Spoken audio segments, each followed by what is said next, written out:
Marcus swung the bottle with everything he had. Full force, no warning. The glass exploded against the back of her skull, and she dropped face first into the table.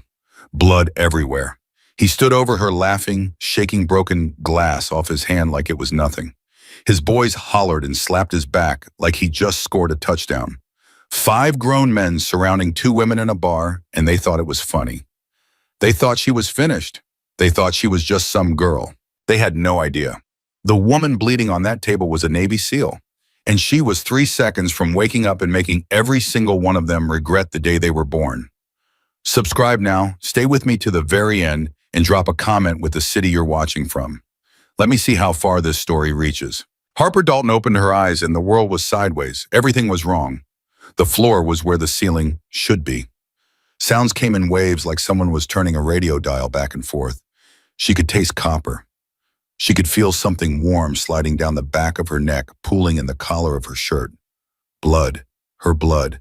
And then she heard laughing. Not nervous laughing, not uncomfortable laughing, the kind of laughing that comes from men who believe they've already won. Deep, ugly, satisfied laughing. Harper pressed her palms flat against the table and pushed herself up. Slowly, her arms were shaking not from weakness, but from something far more dangerous.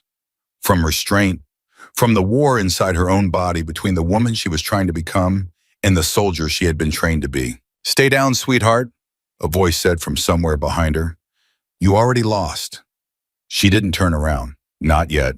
Instead, she looked across the table at Madison, her best friend since sophomore year of high school, the woman who had driven 4 hours to visit her every single weekend when Harper was in recovery, the woman who never once asked Harper to explain what happened overseas. Madison was pressed against the wall, her hands trembling, her eyes wide and locked on Harper. "Harp," Madison whispered, "your head, you're bleeding." "I know," Harper said quietly. "We need to leave." "Not yet." Madison knew that voice. She had heard it exactly twice before. Once when a man followed them to their car after a college party, and once when a doctor told Harper she would never serve again. It was the voice Harper used when she had already made a decision that couldn't be undone. "Harper, please." But Harper wasn't listening anymore. Something had shifted behind her eyes, something cold and precise and terrifyingly calm. She reached up and touched the back of her head. Her fingers came away red. She stared at the blood for a long moment, then wiped her hand on her jeans and turned around. There were 5 of them. 5 grown men, all mid-30s, all built like they had spent time in some branch of the military. They wore it in their posture, in the way they stood too wide, in the way they scanned the room like they were still looking for threats. But they weren't soldiers anymore. Whatever discipline they once had was gone, drowned in cheap whiskey and wounded pride. The one in front was Derek. She remembered his name because he had said it like it was supposed to impress her. "I'm Derek, Derek Voss." He had a jaw like a shovel and eyes that were too small for his face. He was the one who had grabbed her wrist. He was the one who had started all of this. Behind him stood Marcus, the one who had hit her with the bottle. He was still holding the broken neck of it, turning it in his hand like a trophy. He was grinning. His teeth were yellow. "You should have just come and sat with us," Derek said, shaking his head like he was disappointed in her. "We were being nice. We were being gentlemen." Harper stared at him. She didn't blink. She didn't move. "Now look at you," Derek continued, "bleeding all over yourself, making a scene, all because you couldn't take a compliment." "You grabbed my wrist," Harper said. "I was being friendly." "You don't grab a stranger's wrist. That's not friendly. That's a threat." Derek laughed and looked at his boys. They laughed too, like trained dogs. "A threat from me, sweetheart. If I wanted to threaten you, you'd know it." "I know it now," Harper said. The laughter stopped. Something changed in the air. It was like the temperature dropped 10 degrees in a single second. Derek's smile faded. He took a step forward, closing the distance between them. He was a full foot taller than her. He looked down at her like she was a child. "What did you just say to me?" Harper didn't step back. She didn't flinch. She looked up at him with eyes that had seen things he couldn't imagine, things that would keep him awake for the rest of his life if she ever described them. "I said I know it now. You're a threat. All 5 of you. And I'm telling you one time, walk away, take your friends, pay your tab, leave this bar, and nothing else has to happen tonight." Derek blinked. For just a moment, something flickered across his face. Not fear exactly, but something close. Confusion, maybe. The kind of confusion a predator feels when the prey doesn't run. Then Marcus spoke from behind him. Bro, are you really gonna let this little girl talk to you like that? She's 5 foot nothing. I already cracked a bottle on her head, and she's still running her mouth. Let's finish this. That was the moment. Harper would think about it later, lying in bed staring at the ceiling, replaying every second. That was the moment everything could have gone differently. If Marcus had stayed quiet, if Derek had listened to the small, scared voice in the back of his brain that was telling him something was very wrong about this woman, if any of them had paid attention to the way she was standing, her weight slightly forward, her hands open at her sides, her breathing controlled and steady despite the blood running down her neck. But they didn't, because they saw what they wanted to see. A small woman, a target, an easy win. Derek reached for her again. This time Harper didn't just block. She moved. Fast. So fast that the men behind Derek didn't even see what happened.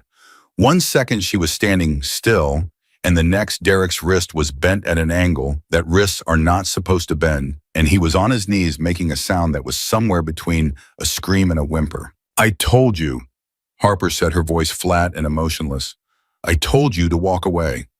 Marcus lunged. He came in swinging with the broken bottle aiming for her face. Harper ducked under it, stepped inside his reach, and drove her elbow into his nose. The sound was like someone stepping on a bag of chips. Marcus dropped the bottle and grabbed his face with both hands. Blood poured between his fingers. My nose, he screamed. She broke my nose. She broke my freaking nose. The third man came from her left. She didn't know his name. It didn't matter. He threw a wild haymaker that had all his weight behind it and none of his brain. Harper sidestepped it, grabbed his arm, and used his own momentum to send him crashing into a table. The table collapsed under him. He didn't get up. The fourth man was smarter. He circled. He kept his distance. He was watching her now, really watching her, and Harper could see the exact moment he realized he was in trouble. Who the hell are you? He whispered. Harper didn't answer. She didn't have to, because Derek was back on his feet and he had found something on the floor. A knife. A folding knife that must have fallen out of someone's pocket during the chaos. He flicked it open with his thumb, and the blade caught the light. Madison screamed. The entire bar went silent. Every conversation stopped. Every glass was set down. 30 people stared at the scene unfolding in front of them. A bleeding woman, 5'3", surrounded by men twice her size, one of them now holding a knife. You think you're tough, Derek snarled. His wrist was swollen. His pride was shattered. And in his eyes, Harper could see something she had seen many times in the field. The look of a man who had decided he was willing to kill. Put the knife down, Derek. You don't tell me what to do. I'm not telling you. I'm warning you. There is a very big difference, he charged. It happened in 3 seconds. Harper shifted her weight to her back foot, waited until the blade was 6 inches from her chest, then exploded forward. She caught his knife hand at the wrist, twisted hard, and heard the joint pop. The knife clattered to the floor. Before Derek could scream, she was behind him, her arm locked around his neck in a rear choke that she had practiced 10,000 times on men much bigger and much more dangerous than him. Derek clawed at her arm, his face turned red, then purple. His movements became sluggish, then weak, then still. Harper held the choke for exactly 4 more seconds, counting in her head the way she had been trained, then released. Derek slumped to the floor, unconscious but breathing. Harper stood up straight. She wiped the blood from her face with the back of her hand. She looked at the fifth man, the only one still standing. He was frozen. His hands were up, palms out, like he was surrendering. I don't want any trouble, he said, his voice cracking. Then sit down, Harper said. He sat. The bar was silent for what felt like an eternity. Then someone in the back started clapping. 1 person, then 2. Then the whole bar erupted. People were standing up, shouting, cheering. A woman at the bar was crying. The bartender, a thick man with a gray beard, was on the phone with the police. But even he was staring at Harper with his mouth open. Harper didn't hear any of it. She walked back to Madison, sat down across from her, and pressed a bar napkin against the wound on her head. Are you okay? Madison asked, tears streaming down her face. I'm fine. You're not fine. You just fought 5 men. You're covered in blood. You probably have another concussion. Harper, we need to get you to a hospital. I said I'm fine, Maddie. Stop doing that. Stop pretending everything is fine when it's not. You do this every time. You shut down. You go cold. You act like nothing touches you. But I saw your face when that man grabbed you. I saw your hands shaking. You were scared. Harper was quiet for a long time. The napkin on her head was already soaked through. I wasn't scared of them, she finally said. Then what were you scared of? Harper looked at her hands, the same hands that had just dismantled 5 men in under a minute. They were trembling. I was scared of me, she whispered. I was scared of how easy it was, how natural it felt. I've been out of the Navy for 14 months, Marty. 14 months. And the second that bottle hit my head, I wasn't in a bar anymore. I was back in Kandahar. I was back in a room full of hostiles, and my only mission was to neutralize every threat in the space. I didn't think, I just reacted. And that terrifies me. Madison reached across the table and took Harper's hand. You're not a monster, Harper. You didn't see what I did to that man's nose. You didn't hear the sound. I heard it, and I also saw what they were going to do to us if you hadn't stopped them. That man had a knife, Harper. A knife. He was going to stab you. He was going to kill you. You saved us. You saved everyone in this bar. Harper pulled her hand away. Not roughly, not angrily, just slowly, like she was protecting Madison from something. The police arrived 7 minutes later. 4 squad cars, 2 ambulances. The blue and red lights cut through the bar windows and painted everything in alternating colors. Officers flooded in, weapons drawn, shouting commands that seemed almost silly, given that the fight had been over for nearly 10 minutes. The paramedics reached Marcus first. He was still on the floor, both hands over his face, moaning. His nose was crushed flat. One of the paramedics looked at it and immediately called for a stretcher. Derek was conscious again, but disoriented. He kept asking where he was. The third man, the one who had gone through the table, had a possible spinal injury. He couldn't feel his legs. Harper sat in her chair and watched them work. She answered every question the officers asked. She gave her name, her age, her address. She described the sequence of events calmly and accurately, the way she had been trained to deliver mission reports. Then the officer asked her a question that changed everything. Ma'am, do you have any combat training? Harper looked at him. He was young, mid-20s maybe. He had kind eyes and a wedding ring that still looked new. Yes, she said. What kind? I'm a Navy SEAL. The officer blinked. He looked at his partner. His partner looked back at him. Neither of them spoke for a full 5 seconds. You're a SEAL, the officer repeated like he was trying to make the words fit together in his brain. Former Lieutenant Harper Dalton. I was medically discharged 14 months ago. The officer slowly lowered his notepad. He looked at the 5 men being loaded onto stretchers and into the backs of squad cars. Then he looked back at Harper. 5'3", 115 pounds, blood drying on her face and neck. You did all of that? They attacked me first. The big one hit me with a bottle from behind. The other one grabbed me before that. I acted in self-defense. Ma'am, I'm not questioning your right to defend yourself. I'm just trying to understand what I'm looking at. Harper didn't respond to that. There was nothing to say. She had spent years being underestimated by instructors, by fellow soldiers, by enemies who saw her size and made assumptions that cost them dearly. She was tired of explaining herself, tired of proving that strength doesn't always look the way people expect it to. The officer's radio crackled. A voice on the other end said something Harper couldn't make out, and the officer stepped away to respond. When he came back, his expression had changed. The kindness was still there, but there was something else now, concern. Lieutenant Dalton, I need to ask you to stay here. We're going to have detectives come down to take your full statement. Am I being arrested? No, ma'am, not at this time. But given the extent of the injuries, we need to do a thorough investigation. I understand. Madison stood up. She needs to go to a hospital. She was hit in the head with a glass bottle. She has a history of concussions. The officer nodded. We'll have the paramedics look at her. I don't need paramedics, Harper said. Yes, you do, Madison snapped. And you're going to let them look at you, or I swear to God, Harper, I will carry you to that ambulance myself.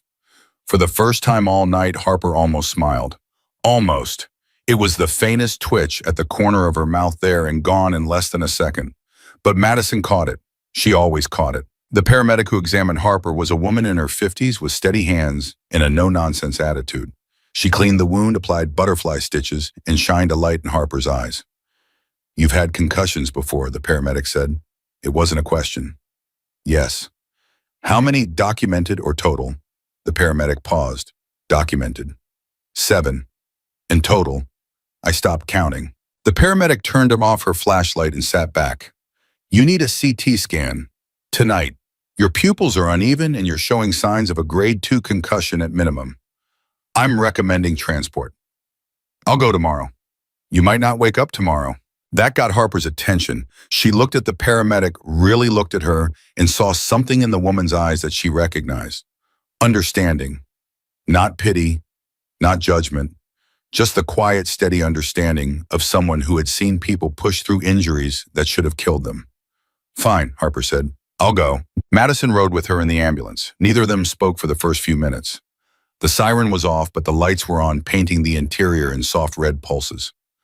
14 months, Madison said quietly. "What, 14 months out? And this is the first time I've seen you look like yourself. What's that supposed to mean?" "It means ever since you got discharged, you've been walking around like a ghost. You don't eat. You don't sleep. You sit in your apartment and stare at the walls. You go to those therapy sessions and come home and stare at the walls some more. Tonight was the first time in 14 months that I saw Harper. The real Harper. The one who doesn't back down. The one who doesn't give up. The one who protects the people she loves.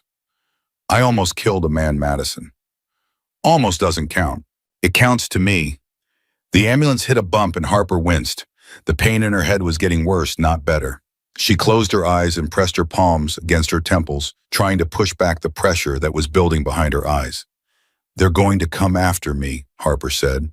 "What? Who?" "Those men, that Derek guy, he's not going to let this go. I embarrassed him in front of a bar full of people. I broke his wrist. I choked him unconscious. Men like that don't forget. Men like that don't forgive." "Harper, he's in police custody. For now. He'll be out by morning. Assault charges, maybe. Drunk and disorderly. His lawyer will have him walking free before breakfast. And then he's going to start thinking. And when men like that start thinking, they get dangerous." Madison swallowed hard. "You don't know that. I know exactly that. I've spent 6 years dealing with men like him. The only difference is overseas I could finish the job. Here I have to let him walk away and hope he makes the right choice. And men like Derek Voss never make the right choice." The ambulance pulled into the hospital bay. The doors opened and the cold night air rushed in. Harper sat up, swung her legs over the side, and stepped down onto the concrete. She was steady. Her back was straight. Her eyes were clear despite the pain. A nurse met them at the door and led Harper to a trauma room. Madison followed, refusing to leave her side. As they walked down the hall, Harper's phone buzzed in her pocket. She pulled it out and looked at the screen. One new message from an unknown number. She opened it. "You think tonight was bad? You have no idea who you just messed with. This isn't over, Lieutenant." Harper stared at the message. Her jaw tightened. Her grip on the phone turned her knuckles white. "What is it?" Madison asked. "What's wrong?" Harper turned the phone off and put it back in her pocket. "Nothing," she said. "Just spam." But it wasn't spam, and Harper knew it. Someone at that bar had recognized her rank. Someone knew her name. Someone knew she was a former SEAL. And whoever sent that message wanted her to know that what happened at Murphy's Tavern was not the end. It was the beginning. Harper lay on the hospital bed while the CT scanner hummed around her. She closed her eyes. Behind her eyelids, she didn't see the bar. She didn't see Derek or Marcus or the broken bottle. She saw a desert. She saw sand and smoke and a door she had kicked open 3 years ago in a compound that officially didn't exist. She saw the face of a man she had been ordered to capture. She remembered his eyes calm and calculating even as she put him on the ground. She remembered his last words before they dragged him away. "You think you're the hunter, but one day you'll be the prey." Harper opened her eyes. The scanner beeped. The test was done. A technician told her to wait while the results were read. Madison was in the hallway pacing, chewing her thumbnail the way she always did when she was worried. Harper pulled out her phone and turned it on. She read the message again. She read it 3 more times, and then she did something she hadn't done in 14 months. She opened her contacts and scrolled to a name she had promised herself she would never call again. A name from her SEAL days. a man who had been her commanding officer, her mentor, and the closest thing she had to a father figure since her own dad disappeared from her life. Commander James Westbrook. Her thumb hovered over the call button. She could feel her heartbeat in the wound on her head, throbbing in rhythm with her pulse. If she made this call, there was no going back. Calling Westbrook meant re-entering a world she had fought to leave. It meant admitting that civilian life hadn't just been hard. It had been a lie, a costume she wore over the warrior she still was. She pressed call. It rang once, twice, 3 times, and then a voice she hadn't heard in 14 months answered. Harper Dalton, I've been waiting for this call. You've been waiting. Harper pressed the phone harder against her ear. The CT scanner room was cold and the fluorescent lights above buzzed with a low hum that made her teeth ache. What do you mean you've been waiting? Commander James Westbrook let out a long breath on the other end of the line. The kind of breath that carried weight, the kind that told Harper he had been holding something back for a long time. Where are you right now? He asked. Hospital, Mercy General in San Diego. Are you hurt? I got hit with a bottle. I'm fine. You're not fine if you're calling me, and you swore you'd never call me again. Your exact words were, and I quote, I'm done with that life, Commander. Don't wait up. So either the world is ending or something happened tonight that scared you, and I've never known you to scare easy. Harper closed her eyes. He was right. She had made that promise 14 months ago, standing in his office at Naval Special Warfare Command, her discharge papers in her hand, tears she refused to let fall, burning the backs of her eyes. She had told him she was done. She had told him she was going to be normal. She was going to get a regular job, eat regular meals, sleep in a regular bed, and forget that she had ever been anything other than a regular woman. He had looked at her that day and said, "You'll be back." She had hated him for it. She hated him even more now because he was right. Something happened tonight, she said. I got into a fight at a bar. A fight, you. 5 men, they attacked me and my friend. Westbrook was quiet for a beat, and I put them all down. All 5, Albueno, one of them pulled a knife. Is he alive? They're all alive, injured but alive. Good, that's good. Another pause. So why are you calling me Harper? You've handled worse than 5 drunks in a bar. You once cleared a building in Mosul with a broken hand and a jammed rifle. 5 civilians shouldn't have you calling your old CO at midnight. Harper opened her mouth, then closed it. She stared at the ceiling. The words felt heavy, like they were stuck in her chest, too big to fit through her throat. I got a message, she finally said. After the fight, from an unknown number. They called me lieutenant. They knew my rank, James. They knew who I am. The silence that followed was different from the others. This wasn't a thinking silence. This was a scared silence. And Commander James Westbrook did not scare easily. Read me the message. You think tonight was bad. You have no idea who you just messed with. This isn't over, Lieutenant. Word for word. Word for word. The man who attacked you. What was his name? Derek Voss. The sound that came through the phone was barely audible. A sharp intake of breath. A whispered curse. And then Westbrook said something that made Harper's blood go cold. Get out of that hospital. Right now. Take your friend and go somewhere safe.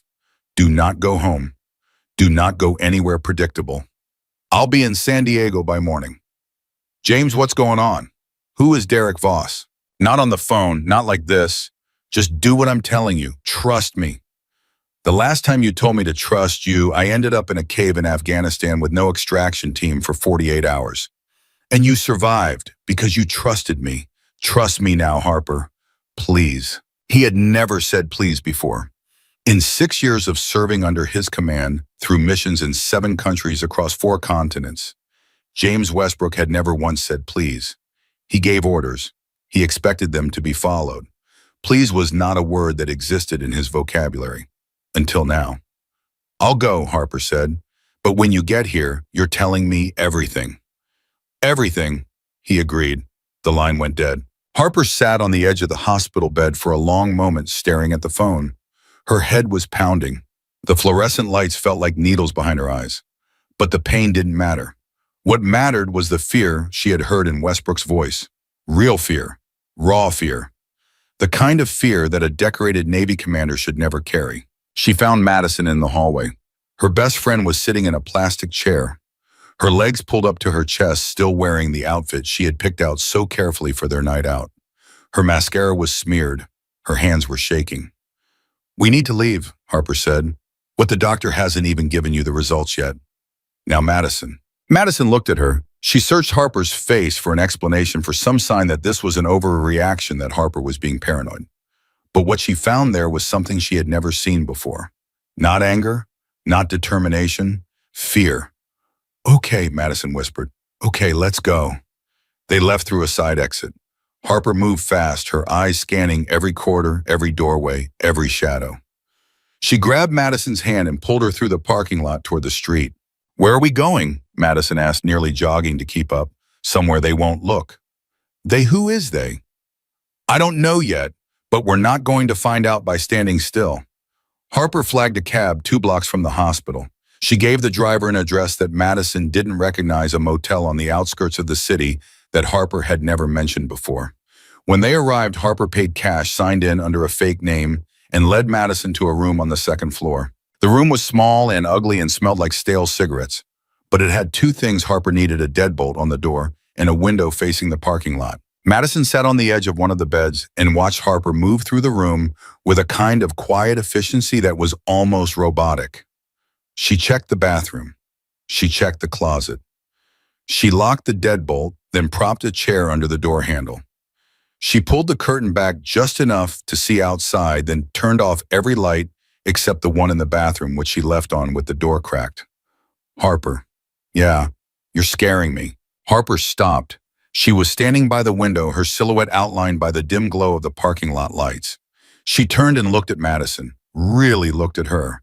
And for the first time that night, the soldier dropped away and the friend was there instead. "I know," Harper said softly. "I'm sorry. I know this is insane. I know you didn't sign up for this. You came to San Diego to have drinks and catch up and make fun of me for not knowing how to use a dating app. And instead you're in a motel room to watching me sweep for threats like we're behind enemy lines." "That's not what scares me," Madison said. "Then what?" "What scares me is that you know how to do all of this, that this is natural for you, that you picked this motel because it has sight lines and a secondary exit, that you signed in under a fake name without even thinking about it, that you carry cash specifically for situations like this." "Harper, what kind of life were you living?" Harper sat down on the other bed across from Madison. Their knees were almost touching. "The kind of life where you learn that preparation isn't paranoia, it's survival. But you're not in the Navy anymore." "My body's not. My brain didn't get the memo." They sat in silence for a while. Madison lay back on the bed and stared at the ceiling. Harper stayed upright, listening, watching her mind running through scenarios the way it always did. If someone came through the door, if someone came through the window, if someone cut the power. She had a response for each. She always had a response. At 2:14 in the morning, Harper's phone rang. Not a text, a call from the same unknown number. Harper stared at the screen. It rang 3 times. 4, 5. "Don't answer it," Madison said, sitting up. Harper answered it. For a long time there was nothing, just breathing. Slow, steady, controlled breathing. The kind of breathing that belongs to someone who is used to silence, who is comfortable in it, who uses it as a weapon. Then a voice, male, deep, calm in a way that was more frightening than any scream. "Lieutenant Dalton, I hope your head feels better." "Who is this?" "That's not the right question. The right question is, why did we let you live tonight?" Harper's grip on the phone tightened. Beside her, Madison was frozen, eyes wide, barely breathing. "Let me," Harper said. "Your boy Marcus couldn't let me do anything. He's in a hospital bed right now, breathing through his mouth because his nose is in 3 pieces. Marcus is a tool. Tools break. They get replaced. He served his purpose." "His purpose?" "To test you. To see if the stories were true. To see if Lieutenant Harper Dalton, the only woman to complete SEAL qualification training, the ghost of Kandahar, the one they called Shadow, was really as dangerous as her file says." Harper felt something tighten in her chest. Not fear. Something colder. Recognition. Whoever this man was, he had access to information that shouldn't exist outside of classified military databases. Her call sign, her mission history, the details of operations that were buried under layers of top-secret clearance. "You have my attention," Harper said. "Good, because what I'm about to tell you will change everything you think you know about your father." The room tilted. Harper felt it, a physical shift, like the floor had suddenly angled beneath her. Her father, Colonel Richard Dalton, the man who had raised her, trained her, pushed her to be the best, and then vanished from her life when she was 19 years old without a word, without a letter, without a single explanation. "My father is dead," Harper said. "Is he? He died in a training accident at Fort Bragg, 2017. I attended the funeral. I folded the flag." "You folded a flag? That's all you did? Did you see a body?" Harper's mouth went dry. She tried to swallow and couldn't, because the answer was no. She had not seen a body. The casket had been closed. She had been told it was standard procedure for the type of accident that killed him. She had believed it because she needed to believe it, because the alternative was too terrible to consider. "What do you want?" Harper asked, and her voice was barely a whisper. "I want you to understand what's coming. Your father didn't die in a training accident, Lieutenant. Your father stole something from very powerful people, and then he disappeared. For 8 years we've been looking for him. For 8 years we've been patient. And then tonight his daughter, the one person he loved more than his own life, walked into a bar in San Diego and announced herself to the world. I didn't announce anything. You put 5 of my men in the hospital. That's an announcement. That's a flare. And now everyone who's been looking for Richard Dalton knows exactly where to find the next best thing. I'm not my father. No, you're his weakness."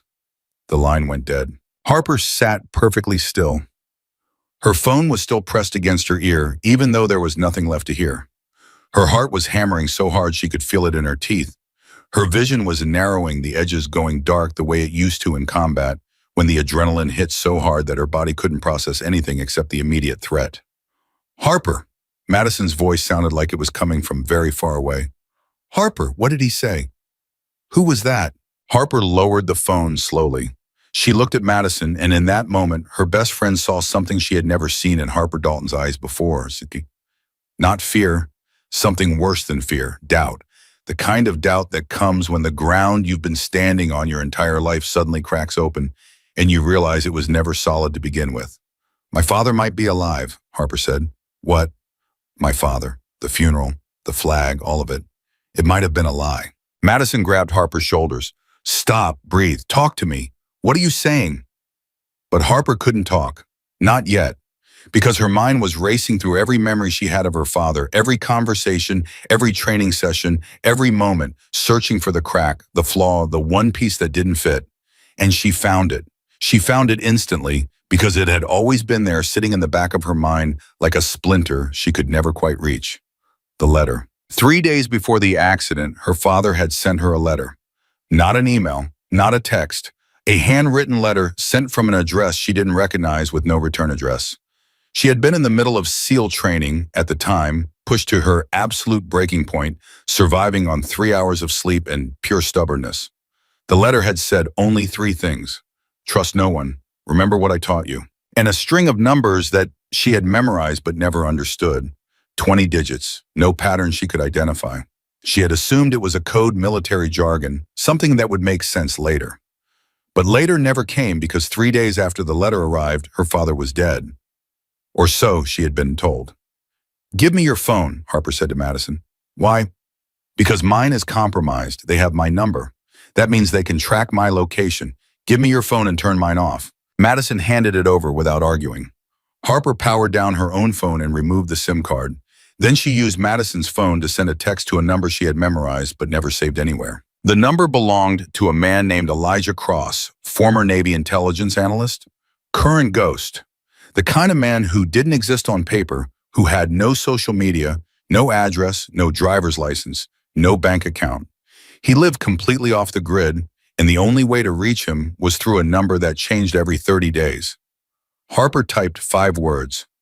Shadow active, cardinal compromised, need you. The response came in 11 seconds. Sending coordinates, 2 hours, come alone. Harper looked at Madison. Her friend was pale. Her eyes were red. She was gripping the edge of the mattress so hard her fingers were turning white. "Maddie, I need to go somewhere." "No, it's not a request. I don't care what it is. You're not leaving me in this motel room alone while you run off to do whatever it is you're about to do. I'm coming with you. It's dangerous. Everything about tonight has been dangerous. I'm still here. I'm not going anywhere. Harper looked at her for a long moment. She wanted to argue. She wanted to explain that where she was going, kindness was a liability and friendship was a target. She wanted to tell Madison that the world she was about to step back into had rules that no civilian could understand, where the line between ally and enemy was so thin it was invisible. But she also knew that Madison was the only person in her life who had never lied to her. The only person who had stood beside her through every nightmare, every breakdown, every 2 in the morning phone call where Harper couldn't stop shaking. And right now, with everything she thought she knew crumbling beneath her, Harper needed that. She needed someone who was real. Okay, Harper said, you can come, but you do exactly what I say when I say it. No questions, no hesitation. Deal. At 3:47 in the morning, they left the motel. Harper drove. She had borrowed a car from the motel manager, an old Ford truck that smelled like motor oil and regret. She paid him $200 in cash and told him she would have it back by noon. The coordinates Elijah had sent led to a storage facility on the edge of the city, the kind of place that rented units by the month with no questions asked. Harper pulled into the lot and killed the engine. The facility was dark. No lights, no security cameras, no sign that anyone had been there in months. Stay in the truck, Harper told Madison. You said I could come. You came, now stay in the truck. Madison opened her mouth to protest, then saw Harper's face and closed it again. Harper got out and walked toward Unit 47. The air was cool and damp. Her head was throbbing. She could feel the butterfly stitches pulling with every step, and the dried blood on her neck itched. She reached the unit and knocked twice. Paused, knocked 3 times, paused, knocked once. The door rolled up. Elijah Cross stood in the shadows. He was taller than Harper remembered. Thinner, too. His hair was longer, pulled back in a knot, and his beard had gone gray at the edges. But his eyes were the same. Sharp. Alert. The kind of eyes that never stopped analyzing. You look terrible, he said. Someone hit me with a bottle. I heard. You heard? It happened 4 hours ago. I hear everything, Harper. That's why you called me. He stepped aside and Harper walked in. The storage unit was larger than it looked from outside. Elijah had turned it into a makeshift operations center.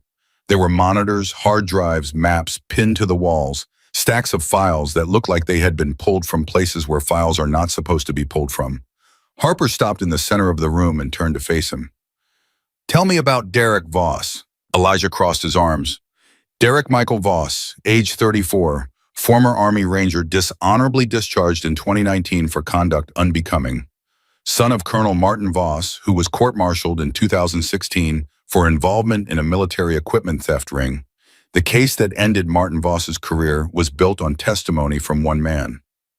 My father, Harper said. Your father. Colonel Richard Dalton personally gathered the evidence that put Martin Voss behind bars.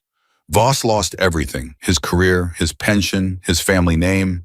He died in a federal prison in 2020. Heart attack, or at least that's what the report says. And Derek blames my father. Derek blames your entire bloodline. He's been building something, Harper. A private military company called Ironclad Tactical. On paper, it's a security consulting firm. Off paper, it's a mercenary operation with connections to arms dealers in 6 countries. They've been selling stolen military equipment to the highest bidder, and they've been using their connections inside the Pentagon to cover their tracks. Harper felt the room spin. She grabbed the edge of a table to steady herself. How long have you known about this? 18 months. 18 months? You've known for 18 months, and you didn't tell me. You were out, Harper. You made that very clear. You wanted a normal life. You wanted to be free. I wasn't going to drag you back in. Someone hit me with a bottle and then called me on the phone and told me my dead father might be alive. I think the choice has been made for me. Elijah's expression changed. The analytical detachment slipped, and underneath it was something raw. Grief, maybe, or guilt. Your father, he said slowly. What exactly did they tell you? They said he didn't die in a training accident. They said he stole something and disappeared. They said they've been looking for him for 8 years. Elijah walked to one of the monitors and typed something. A file appeared on the screen. Harper moved closer and looked at it. It was a military death certificate. Her father's name, his rank, the date, the cause of death, everything she had been told, everything she had believed. This document is real, Elijah said. It was filed by the Department of Defense. It has the correct signatures, the correct seals, the correct chain of custody. By every official measure, Colonel Richard Dalton is dead. But, Elijah looked at her, but I've been tracking a ghost for the past 18 months. A ghost who moves through Eastern Europe like smoke. A ghost who accesses dormant military accounts using codes that only one person in the world would know.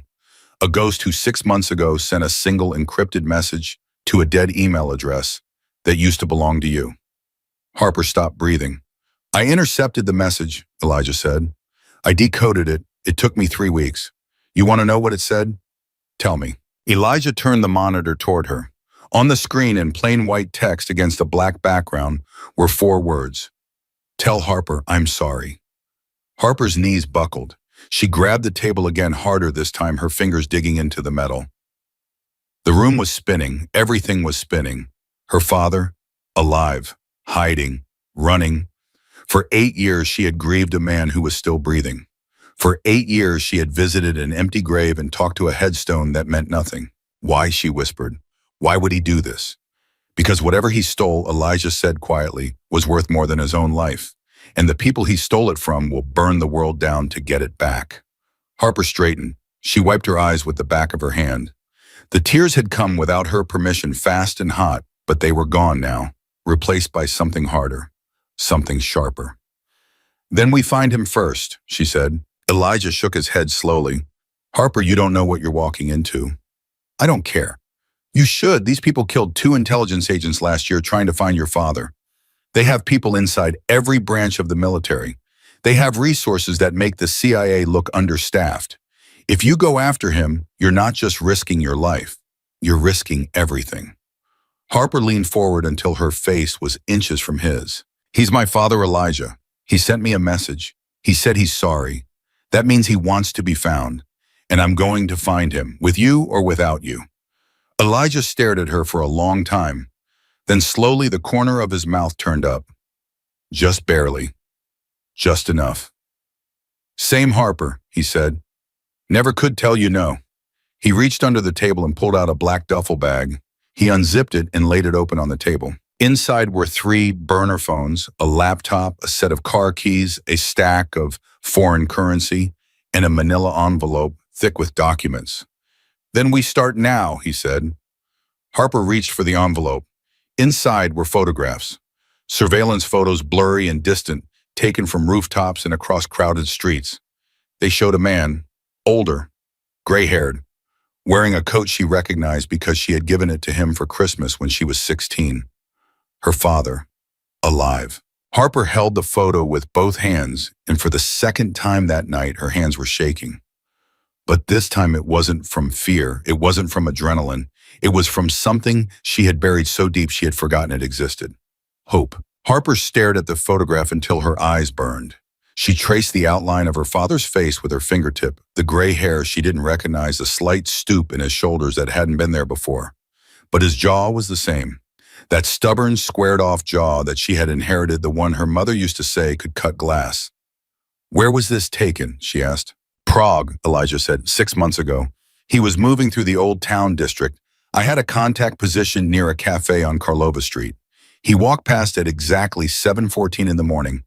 My contact got 3 shots before he disappeared into the crowd. 3 shots in 11 seconds. That's all we got. He knew he was being watched. He always knows. Your father was one of the best intelligence operatives the military ever produced, Harper. He built the evasion protocols that half the Special Forces community still uses today. Tracking him is like trying to catch smoke with your bare hands. Harper set the photo down and picked up another. This one was taken from farther away.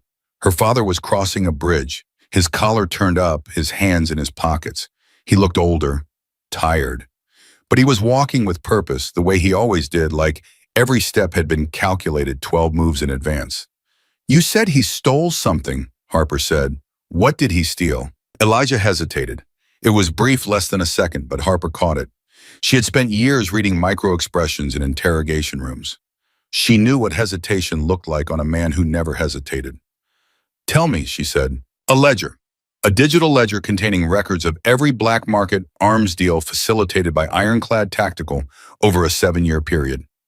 Names, dates, amounts, delivery coordinates, buyer identities.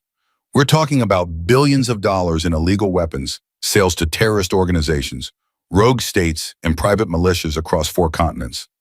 Your father obtained a copy of that ledger, and the moment he did, he became the most hunted man on the planet. Why didn't he turn it over to the authorities? Because the authorities are compromised. That's what the ledger proves. There are names on that list, Harper. Pentagon officials, congressional aides, active duty generals.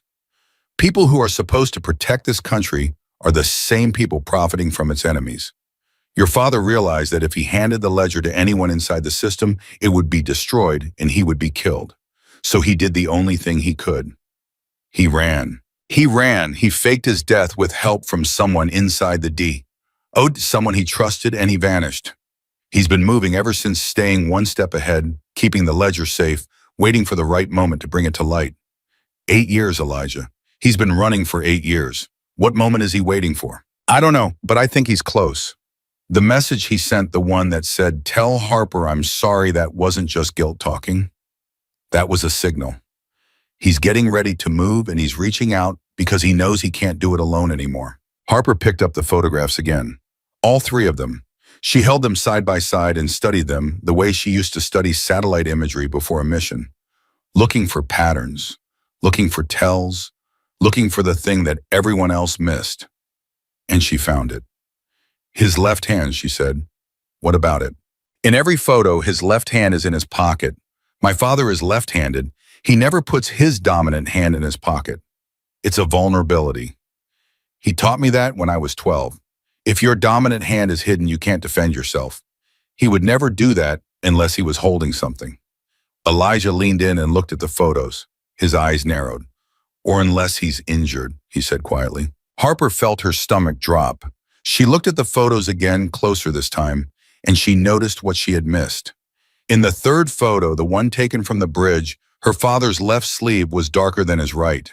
Not shadow, not fabric difference, blood. "He's hurt," Harper whispered. "We don't know that for certain." "I know it. I know my father. He's injured, he's alone, and he's running out of time. We need to find him, now." Elijah held up his hand. "Harper, stop. I need you to hear me. Really hear me. What you're talking about isn't a rescue mission. It's a suicide run. Ironclad Tactical has operatives in 14 countries. They have resources, technology, and manpower that would make most intelligence agencies jealous.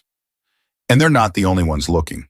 There are at least 3 foreign intelligence services that want that ledger. Your father isn't just hiding from Derek Voss and his mercenaries. He's hiding from governments. I don't care if he's hiding from God himself. He's my father. And you're his daughter, which makes you the biggest target in the world right now. That phone call you got tonight, that wasn't a threat. That was reconnaissance. They wanted to hear your voice. They wanted to gauge your reaction. They wanted to know if you knew anything about the ledger. I didn't even know it existed until 5 minutes ago. They don't know that, and they won't take your word for it. From this moment forward, they will assume you know where your father is, what he stole, and where he hid it. They will come for you, Harper. Not with bottles and bar fights, with real weapons and real intent." At 4:22 in the morning, Madison banged on the storage unit door. Harper opened it fast, her body already in a combat stance, muscles coiled and ready. But it was just Madison, her face white, her hands clutching her phone. "Someone's outside," Madison said, her voice shaking. "A black SUV. It pulled into the lot 2 minutes ago and parked at the far end. The headlights are off, but the engine is running." Elijah was already moving. He grabbed the laptop, slammed it shut, and shoved it into the duffel bag. He swept the photographs off the table and stuffed them into the manila envelope. His movements were fast, but controlled, practiced, like he had rehearsed this exact scenario 100 times. "How did they find us?" Harper asked. "They didn't find us. They found her." Elijah pointed at Madison. Her phone. "You said you turned yours off, but you didn't turn hers off." If they have access to cellular tracking, and they do, they've been following her signal since you left the hospital. Harper looked at Madison. Madison looked at her phone like it was a grenade. Turn it off, Harper said. Now pull the battery if you can. Madison's hands were shaking so badly she almost dropped it. Harper took it from her, powered it down, and popped the back cover. She yanked the battery and threw both pieces into the corner of the storage unit. We go out the back, Elijah said. He grabbed the duffel bag and slung it over his shoulder. There's a gap in the fence behind the fourth row of units. I cut it myself 3 months ago for exactly this reason. My car's parked on the other side on the street. How do you live like this? Madison whispered. Elijah looked at her with something close to pity. You get used to it. I don't want to get used to it. Then stay close and stay quiet. Maybe you won't have to. They moved fast. Harper took point, her body low, her eyes adjusting to the darkness. Behind her, Madison gripped the back of Harper's jacket and followed blindly. Elijah brought up the rear, the duffel bag silent against his back. They reached the gap in the fence. Elijah pulled it open and ushered Madison through first, then Harper. He slipped through last and let the fence spring back into place. His car was a gray sedan, unremarkable in every way, which was exactly the point. They climbed in. Elijah started the engine but didn't turn on the headlights. He pulled away from the curb, slowly checking the mirrors every 2 seconds. Where are we going? Madison asked from the back seat. Somewhere with walls, Elijah said. He drove for 40 minutes, winding through streets Harper didn't recognize, doubling back twice, taking random turns that seemed to follow no pattern. Harper knew what he was doing. SDR, surveillance detection route, a technique designed to expose anyone following you by making your movements so unpredictable that a tail would have to reveal themselves to keep up. At 5:08 in the morning, Elijah pulled into an underground parking structure beneath a building that looked abandoned from the outside. He parked in the farthest corner, killed the engine, and sat for 3 full minutes in silence watching the ramp. Nothing. We're clear, he said, for now. He led them through a service door, down a hallway that smelled like concrete dust, and into an elevator that shouldn't have worked but did. They went up 4 floors. The elevator opened into a loft that Elijah had clearly been using as a safe house. There were supplies, water, food, a cot in the corner, and more monitors connected to cameras that showed feeds from the parking structure, the street outside, and the building's entrance. Madison collapsed onto the cot. She was shaking badly now, the adrenaline crash hitting her hard. Harper knelt beside her and put a hand on her shoulder. I'm going to get you out of this, Harper said. How? I don't know yet, but I will. You keep saying that. You keep saying you'll figure it out. But this isn't a bar fight, Harper. These people tracked my phone.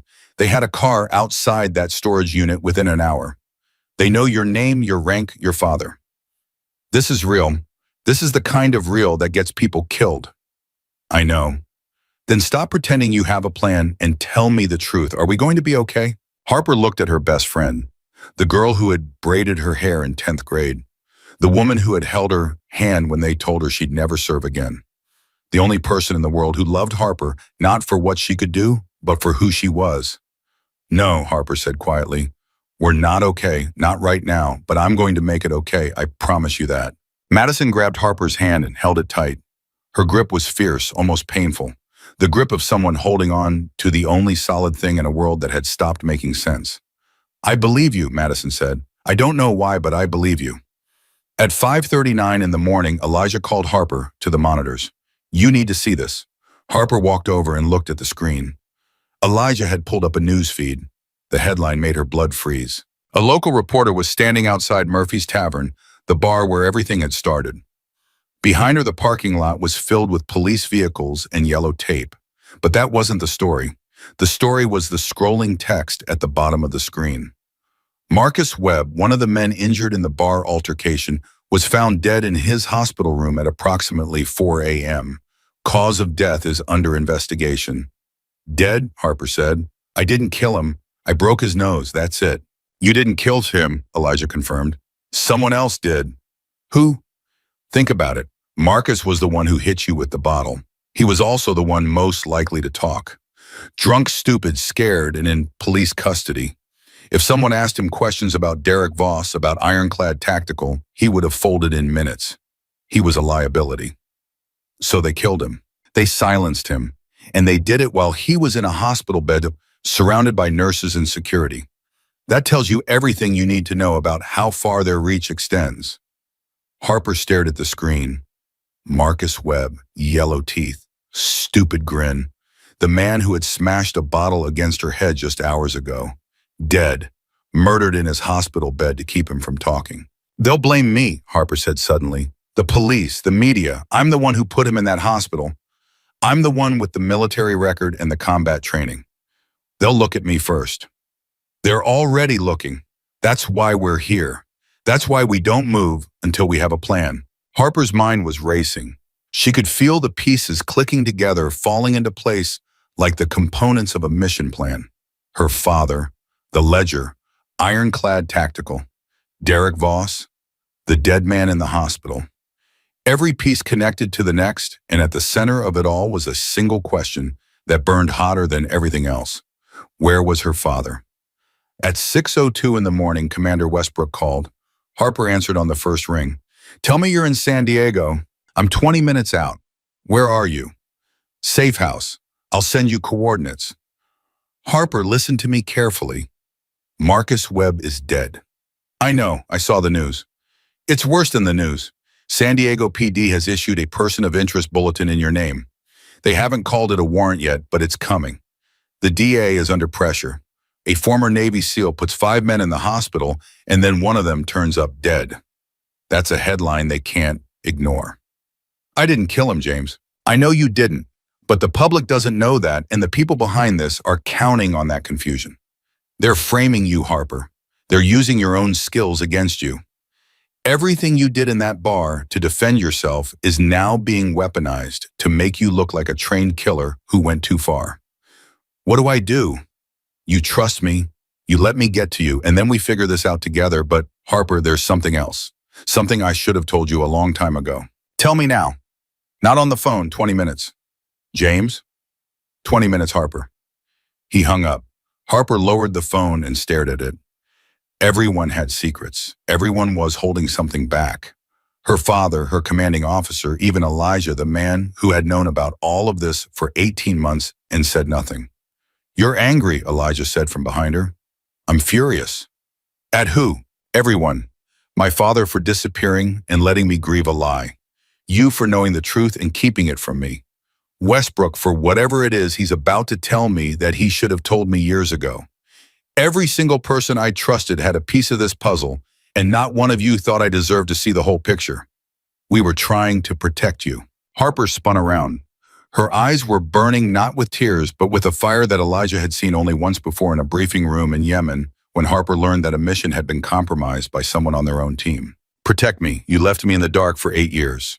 I mourned my father. I stood at his grave on his birthday every single year and talked to dirt.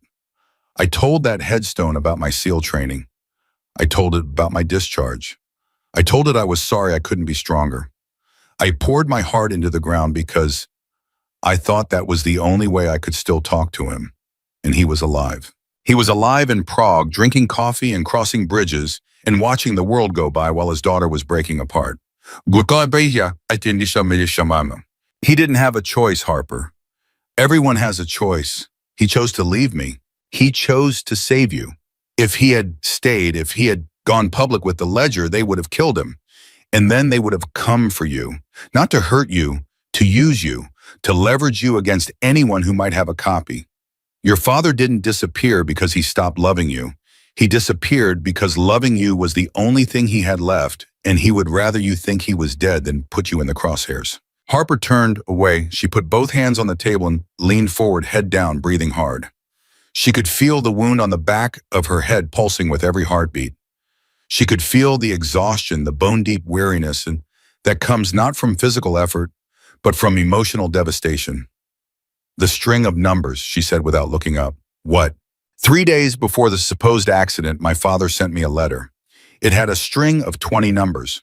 No explanation. I memorized them. I never understood what they meant. Elijah went very still. You have a 20-digit code from your father and you never thought to mention it. I didn't know it was relevant. I thought it was some kind of military reference number. I thought it was sentimental. I thought a lot of things. Tell me the numbers.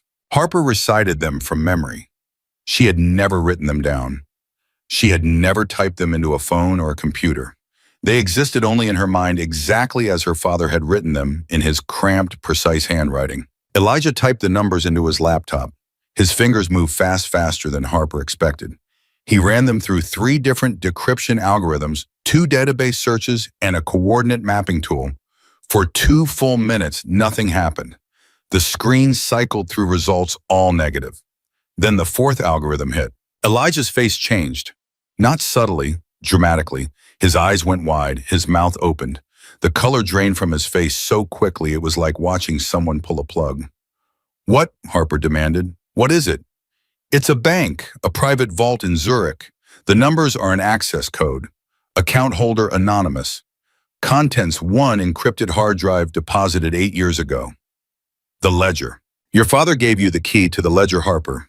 He gave it to you 8 years ago, and you've been carrying it in your head this entire time without knowing it." Harper straightened. The weight of it hit her like a physical blow. Every moment of her life since that letter arrived had been building to this. Every struggle, every nightmare, every lonely night in her apartment, staring at the wall she had been carrying, the most dangerous piece of information in the world, and she hadn't even known. "That's why they came for me," she said. "The bar fight, the phone call, Marcus's murder. They weren't trying to find my father through me. They already know where the ledger is. They need the code, and they think my father told me." "Did he?" "He wrote 20 numbers in a letter. He didn't tell me what they were for. But they don't know that. All they know is that Colonel Dalton's daughter, the person he loved most in this world, might be holding the key to a vault that could bring down a billion-dollar criminal network and expose some of the most powerful people in the American military. Harper, you're not just a target anymore. You're the target." At 6:27 in the morning, the building's front door camera showed a man walking in alone, tall, broad-shouldered, gray at the temples, walking with the confident, measured stride of a man who had commanded respect his entire life. Commander James Westbrook had arrived. Elijah buzzed him in. 2 minutes later, the elevator doors opened and Westbrook stepped into the loft. He looked at Elijah first, then at Madison, who was curled up on the cot trying not to fall apart, and then at Harper. He stopped. He stared at her for a long time, at the blood on her shirt, at the butterfly stitches on the back of her head, at the look in her eyes that was no longer the look of a woman trying to be a civilian. "You look like your father," he said. "Don't," Harper said. "Don't start with that. You said you had something to tell me, something you should have told me a long time ago. So tell me, right now. No more secrets, no more protection. Tell me everything or get out." Westbrook took a deep breath. He reached into his jacket and pulled out a folded piece of paper. He held it for a moment like it weighed 1,000 pounds, and then he handed it to Harper. She unfolded it. It was a letter, handwritten, her father's handwriting. But this one was not addressed to her. It was addressed to Westbrook, and it was dated 3 weeks ago. "He's been in contact with you," Harper said, her voice barely controlled. "My father has been in contact with you. For how long?" 2 years. 2 years. Harper. 2 years you've been talking to my dead father, and you let me grieve. You stood next to me at that grave. You handed me tissues when I cried. You told me he would be proud of me. And the whole time you knew he was alive." "Read the letter," Westbrook said. Harper looked down. Her father's handwriting filled the page. She read the first line and her hands began to shake. "James, they found the vault. I'm out of time. I'm sending you this because I can't send it to her. Not yet. Not until I know she's ready. But if something happens to me before I can finish this, you need to tell Harper the truth. All of it. And you need to tell her one more thing." Harper turned the page. "Tell her the numbers she carries are not just a code. They are a key. And the lock they open doesn't just contain a ledger. It contains proof of what really happened in Kabul. The mission that ended my career. The mission that never officially existed. She needs to know, James. She deserves to know. Because the people who destroyed me are the same people who will come for her. And when they do, she needs to be ready. She was always the strongest of us all." Harper lowered the letter. Her hands were shaking so violently the paper rattled. Tears rolled down her cheeks, but her jaw was set, her eyes burning with something that went beyond anger, beyond grief, beyond betrayal. "Kabul," she said. "What happened in Kabul?" Westbrook looked at her with eyes full of a pain he had carried for far too long. That, he said, is where everything began. Westbrook sat down heavily on a metal folding chair. He rubbed his face with both hands, the way a man does when he's about to say something that's been eating him alive for years. Harper stood over him, the letter still trembling in her grip, waiting. Elijah leaned against the wall with his arms crossed, watching. Madison had sat up on the cot, her exhaustion replaced by a terrified alertness. Kabul, Westbrook began, November 2018. Your father was leading a classified operation under a program called Nightfall. It didn't exist on paper. No congressional oversight. No official chain of command.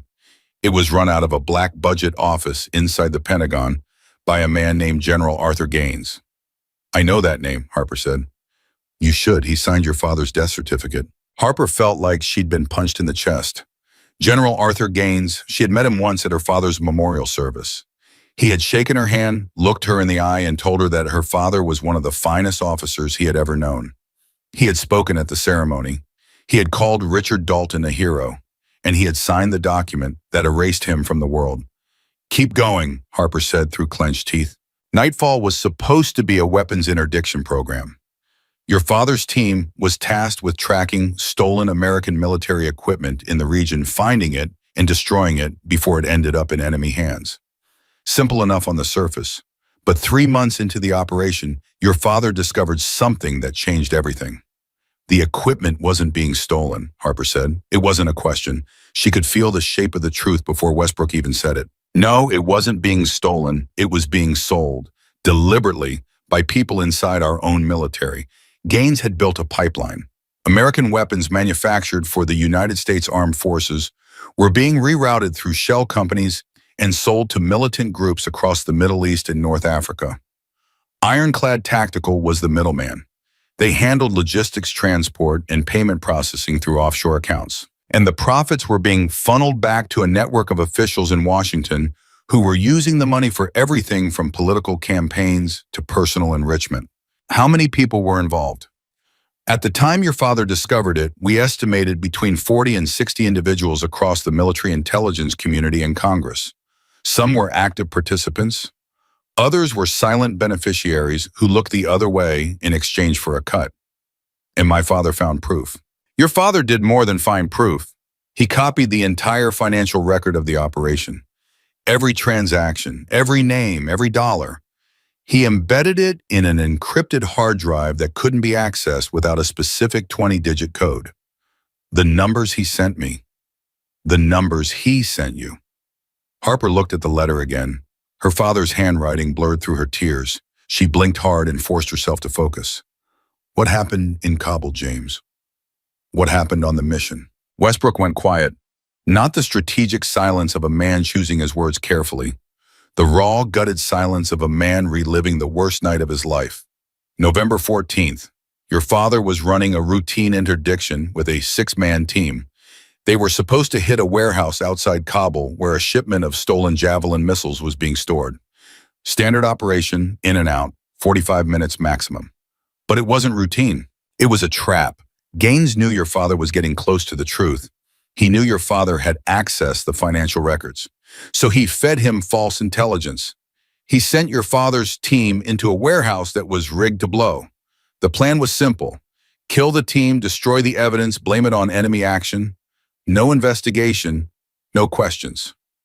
But my father survived. Your father survived because he was the most paranoid operator I have ever known. He always ran his own intelligence verification before a mission. Always. He noticed a discrepancy in the satellite imagery, a shadow that shouldn't have been there, a vehicle that didn't match the pattern. 30 minutes before the assault, he pulled 2 members of his team and repositioned them as overwatch. When the warehouse detonated, those 2 men were far enough away to survive. And the other 4, Westbrook's voice cracked. Just barely. Just enough for Harper to hear the grief that lived underneath his composure. Gone. Instantly. 4 American soldiers killed by their own command. Harper's knees buckled. She caught herself on the table, her palms flat, her head hanging between her shoulders. 4 men, 4 soldiers who trusted her father, who followed him into a building that their own general had turned into a death trap. Their names, she whispered. Harper, you don't need to. Their names. Sergeant First Class David Moreno, Staff Sergeant Kevin Park, Sergeant Thomas Wiley, Specialist James Cotton, ages 26 to 33, all of them with families, all of them buried with honors for dying in what was officially classified as an enemy ambush. It was murder. It was murder. And your father knew it the moment it happened. He pulled the two survivors, Corporal Marcus Haynes and Sergeant Brianna Cole, and he ran. They went dark for 9 days. No communication, no extraction, nothing. The military declared them MIA. Gaines assumed they were dead, but they weren't. On day 9, your father made contact with me through an emergency channel that only the two of us knew about. He told me everything. The pipeline, the sales, the trap, the 4 men who died. He told me he had the ledger and he was getting it out of the country. He asked me to do one thing. What? He asked me to protect you. He said that when they realized he was alive, when they realized the ledger still existed, they would come for the people he loved. And the person he loved most in this world was you. At 6:51 in the morning, Harper straightened up. She wiped her face. Her tears had left tracks through the dried blood on her skin, and she looked like a woman who had walked through a war zone, which in every way that mattered she had. So you helped him fake his death, she said. I helped him disappear. The death certificate, the funeral, the closed casket. All of it was staged with the help of a DoD contact who owed me a very large favor. Your father provided DNA samples that were planted at the explosion site. The investigation was cursory. Gaines wanted it closed quickly, and since he believed your father was dead, he didn't push for a deeper examination. And the two survivors, Haynes and Cole, Westbrook hesitated again, longer this time. Marcus Haynes was found dead in a motel room in Tucson, Arizona, 7 months after the Kabul mission. Official cause of death was suicide. Single gunshot wound. It wasn't suicide. No, it wasn't. Haynes had been talking to a journalist. Someone found out. And Brianna Cole disappeared 3 years ago, completely. No trace, no signal, no body. She's either dead or she's better at hiding than your father. Harper closed her eyes. The weight of it was crushing. Not just the conspiracy, not just the betrayal, but the human cost. Real people with real lives destroyed because they happened to stumble onto the truth. And at the center of all of it, her father carrying the proof that could bring it all down or running alone through a world that wanted him dead. General Gaines, Harper said, opening her eyes. Where is he now? Elijah answered from behind his laptop. Active duty, currently serving as deputy commander of SOCOM. He was promoted 18 months ago. Promoted. The man who murdered 4 American soldiers and tried to kill my father got promoted.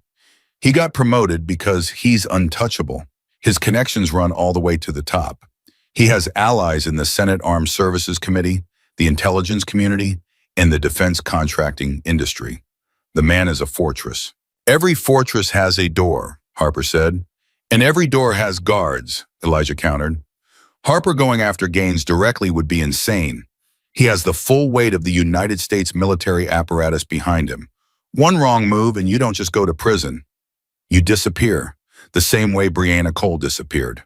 At 7:15 in the morning, Harper's borrowed phone buzzed. She looked at the screen. It was a message from an unknown number, but this one was different from the threatening calls. This one was a single line of text with no sender identification. Shadow train station, platform 9, noon. Harper read it 3 times. Then she showed it to Elijah. That's your father's call sign format, Elijah said. Shadow was your operational name. He's the only one outside of SEAL Command who would use it. It's him, Harper said. He's here. He's in San Diego. Or it's a trap, Westbrook said. It could be anyone. If Ironclad has access to classified communication protocols, they could mimic your father's signaling patterns to draw you into the open. They could, but they didn't use the authenticator. Westbrook frowned. What authenticator? Harper looked at him. When I was 16, my father and I agreed on a personal authentication code. Something no file would contain, no database would store. He used it as a game when I was a kid. If either of us ever needed to verify the other's identity, we would embed a specific word into the communication. A word that only the two of us would recognize. What word? Elijah asked. Firefly. My father used to take me camping in Virginia when I was little. We would sit by the river and watch the fireflies. He told me that fireflies were nature's signal flares. He said that when everything is dark, the bravest thing you can do is be the light. It became our word, our code. That message doesn't contain the word firefly, Westbrook observed. Not explicitly. Look at the first letter of each word. Elijah looked at the message again. Shadow, train station, platform 9, noon, STPN. I don't see it, he said. You're reading it wrong. My father never operated in plain text. The message isn't the words, it's the structure. Count the letters in each word. Shadow 6, train 5, station 7, platform 8, 9-4, noon 4, 6-5-7-8-4-4, Elijah repeated. Now convert them. Sixth letter of the alphabet is F, fifth is E, seventh is not right. Harper paused, her brow furrowed. She counted again slower this time. No, that's not it either. He's using a different cipher. She grabbed a pen from Elijah's desk and started writing on the back of an envelope. Her hand moved fast, scribbling numbers and letters, crossing things out, trying combinations. Westbrook and Elijah watched in silence. At 7:33, Harper stopped writing. She stared at what she had written. Then she looked up, and there were tears in her eyes again. But this time they were different. These were not tears of grief or anger. These were tears of recognition. It's him, she said. It's really him. How do you know? Westbrook asked. Because the cipher he used is one we invented together on a camping trip when I was 13. We never wrote it down. We never told anyone. It exists only in my head and his. And when you decode the message using our cipher, it reads one word. What word? Firefly. The room went still. Elijah sat back in his chair. Westbrook lowered his head. Madison pressed her hand over her mouth. Your father is alive, Westbrook said, his voice rough, and he's reaching out to you. He's here in San Diego and he wants to meet me at noon. It's too dangerous, Elijah said immediately. A train station is a controlled environment. Cameras everywhere. Limited exits. If Ironclad is watching, and they are watching, you'd be walking into a kill box. He chose a public location because he knows I'd be harder to grab in a crowd. My father doesn't make mistakes like that. If he picked that station, he has a reason. Or he's desperate, Westbrook said. A desperate man makes desperate choices. Then that's even more reason to go. If he's desperate, he's running out of options.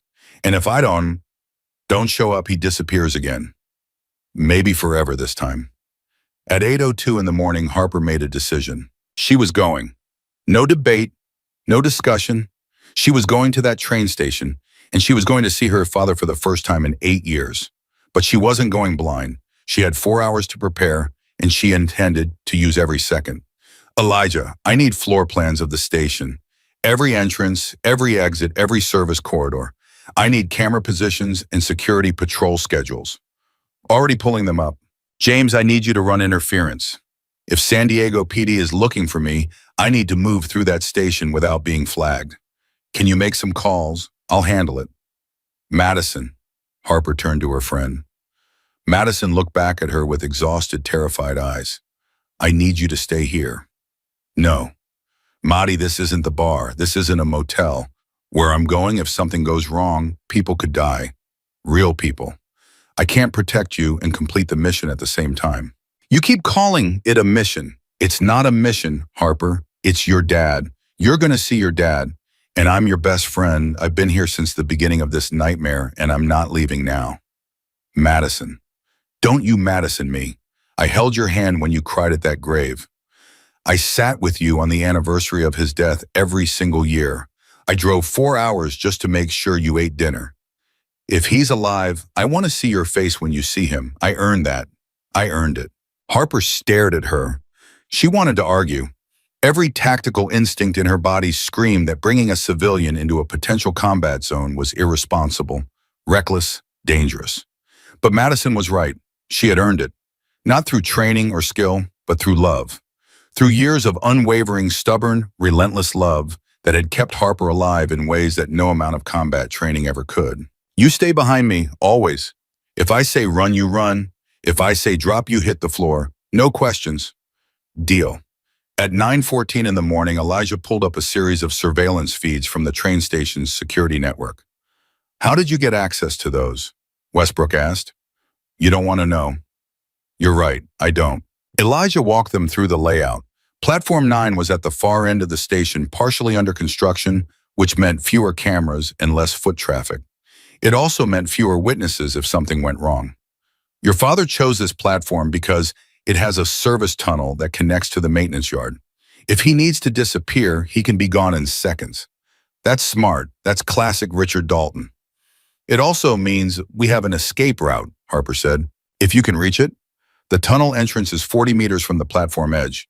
In a worst-case scenario, that's 40 meters of open ground with no cover. I've crossed worse, not with a concussion and a civilian. Harper ignored that. She studied the layout, committing it to memory the way she had been trained. Every angle, every blind spot, every choke point. By the time she was done, she could have navigated the station with her eyes closed. At 10:22, Westbrook's phone rang. He answered, listened for 30 seconds, and hung up without saying a word. His face had gone gray. James, what is it?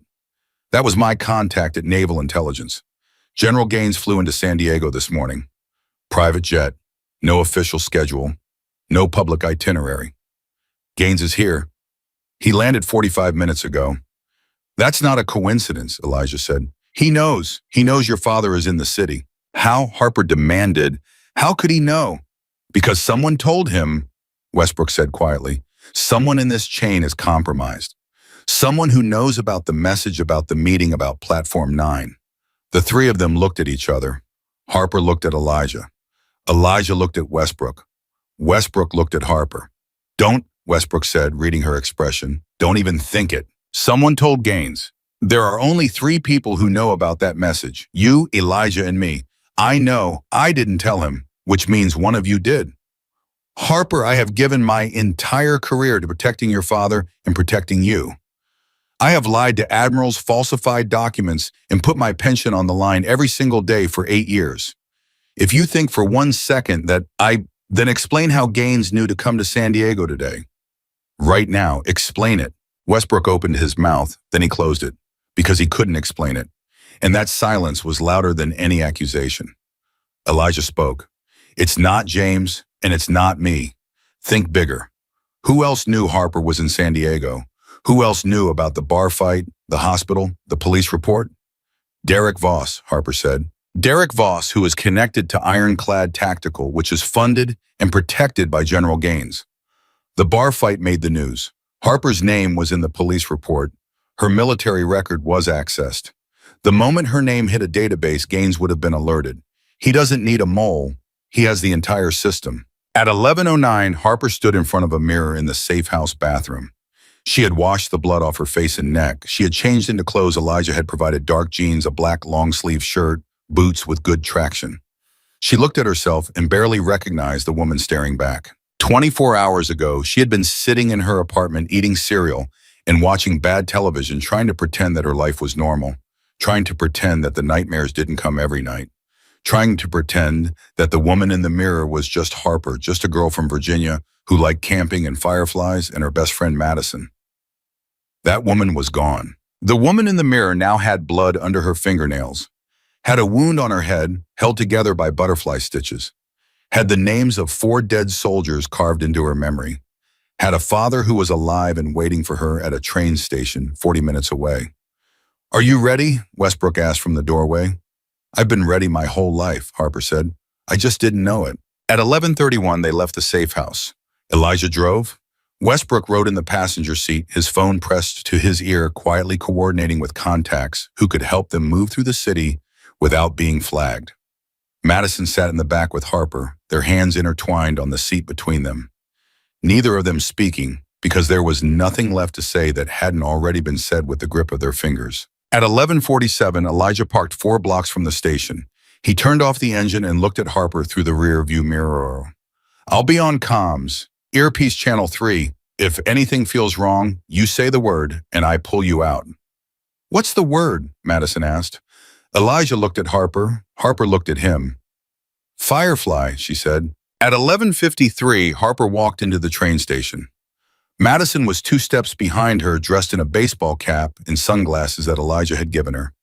Harper's earpiece crackled softly, and Elijah's voice came through low and steady. I have eyes on you. Platform 9 is straight ahead past the main concourse. Foot traffic is light. No obvious surveillance teams, but that doesn't mean they're not here. Harper moved through the crowd with practiced ease. Not too fast, not too slow, blending, disappearing into the flow of ordinary people living ordinary lives, completely unaware that the woman walking past them was carrying the key to the biggest military conspiracy in American history inside her head. At 11:58, she reached Platform 9. It was mostly empty. A handful of travelers sat on benches staring at phones or reading newspapers. Construction barriers blocked the far end of the platform. Beyond them, Harper could see the service tunnel entrance that Elijah had identified. She stopped. She stood in the center of the platform and waited. Noon arrived. 1 minute passed, then 2, then 3. Harper's heart was pounding. Her palms were sweating. Her eyes scanned every face, every movement, every shadow. Anything, she whispered into the earpiece. Nothing yet, Elijah replied. Stay patient. At 12:04, an old man shuffled onto the platform from the far staircase. He wore a gray coat. His hair was white. He walked with a slight limp favoring his left side. His left hand was in his pocket. Harper stopped breathing. He was older, so much older. The years had carved deep lines into his face and stolen the color from his hair. He moved differently now, slower, more carefully, like a man who had learned that every step could be his last. But his eyes were exactly the same. Sharp, warm, full of an intelligence that missed nothing and forgot even less. Colonel Richard Dalton looked across Platform 9 and saw his daughter. He stopped walking. For 5 endless seconds, they stared at each other across 30 feet of concrete. Father and daughter, ghost and soldier. Two people who had been ripped apart by a war they didn't start, connected by a love that 8 years of silence couldn't destroy. Harper took 1 step forward. Her father held up his hand. Stop. Then he spoke. 1 word, just loud enough for her to hear across the distance. Run. Behind Harper, the sound of boots on concrete. Many boots, moving fast, coming from every direction. She spun around and saw them. Men in tactical gear, emerging from behind construction barriers or rising from benches where they had been sitting disguised as travelers, pouring down the staircases on both sides of the platform. Elijah's voice exploded in her ear. Harper, it's a sweep team. At least 12 operators. They're ironclad. Get out now. Harper grabbed Madison's hand and ran toward her father. He was already moving, limping hard toward the service tunnel, pulling something from inside his coat. Not a weapon. An envelope.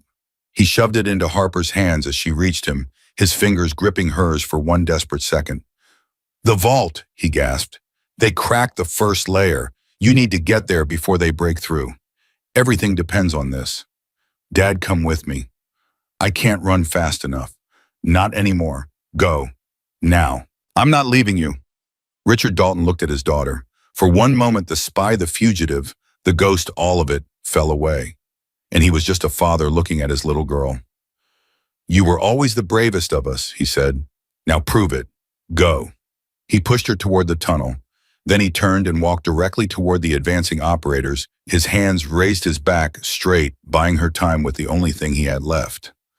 His life. Harper ran. She pulled Madison into the service tunnel, the darkness swallowing them whole.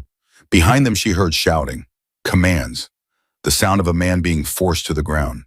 She didn't look back. She couldn't. Harper ran through the darkness of the service tunnel with Madison's hand locked in hers. Their footsteps echoed off concrete walls. Behind them, the sounds from the platform were fading, swallowed by distance and stone, but Harper could still hear them. The shouts, the commands, the heavy thud of a body being forced to the ground. Her father's body. Harper, keep moving. Elijah's voice crackled in her earpiece. I'm tracking your position. The tunnel splits in 200 meters. Go left. It leads to the maintenance yard. I have a vehicle staged on the service road. Harper didn't respond. She just ran. Madison was struggling to keep up her breathing, ragged, her sneakers slapping against the wet concrete. But she didn't let go of Harper's hand. She held on like her life depended on it, because it did. They hit the split. Harper went left without hesitation.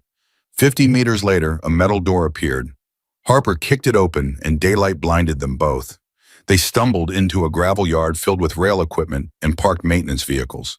A gray van sat idling at the far end, its side door already open. Get in, Elijah shouted from the driver's seat. Harper shoved Madison in first, then threw herself in after. The door slammed. Elijah hit the gas before Harper was even sitting up. The van tore out of the yard and onto a side street tires, screaming against asphalt. "My father," Harper said, pulling herself upright. "They took him. I saw them take him down." "I know. I saw it on the camera feed. 12 operators, professional, coordinated. They had the whole platform locked down in under 90 seconds. Where did they take him?" "I don't know yet. The cameras went dark 30 seconds after they grabbed him. Someone cut the feed remotely." Gaines. Has to be. Harper's hands were shaking. She looked down and realized she was still clutching the envelope her father had shoved into her hands in those final desperate seconds. She tore it open. Inside was a single sheet of paper folded twice. She unfolded it and read. It was a set of coordinates, latitude and longitude. Below them, a single line in her father's handwriting. "The second key is where we watch the fireflies." Harper's throat closed. The second key. The vault in Zurich required a 20-digit code which she carried in her memory, but there was a second layer of encryption. Her father had mentioned it in his letter to Westbrook, and the location of the second key was the place they had camped together when she was a child. The riverbank in the Blue Ridge Mountains, where they would sit for hours watching the fireflies dance above the water. "He planned this," Harper whispered. "He always planned this. Every piece, every clue, every safeguard. He built the entire trail so that only I could follow it." "That's your father," Elijah said. "He never trusted systems. He trusted people. And the only person he trusted completely was you." At 12:19, Westbrook called. Harper answered instantly. "James, where are you?" "I'm outside the station. I couldn't get in.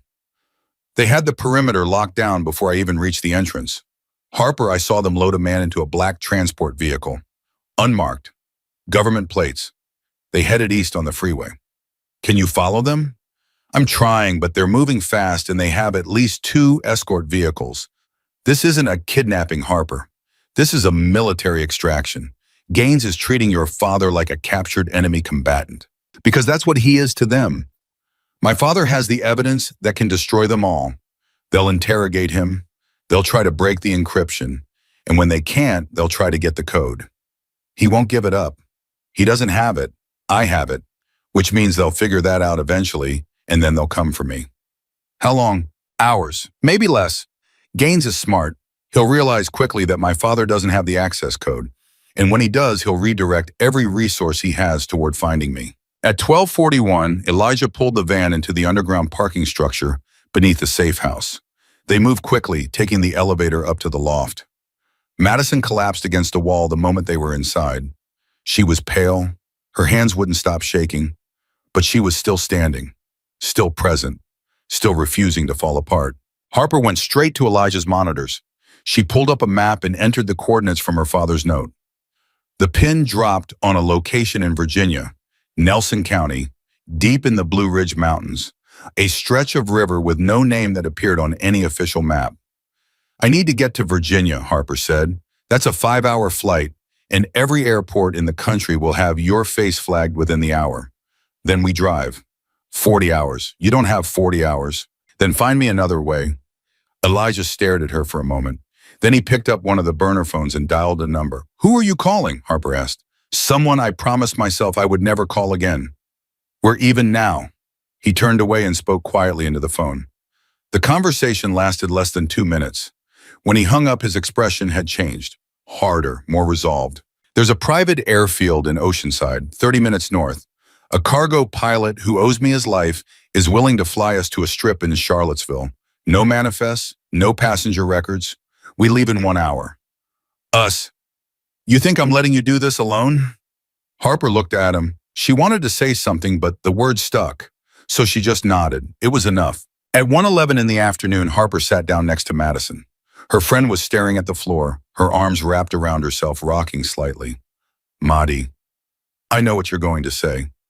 You can't come with me this time." Madison looked up. Her eyes were red. Her lips were cracked. She looked like she had aged 10 years in a single night.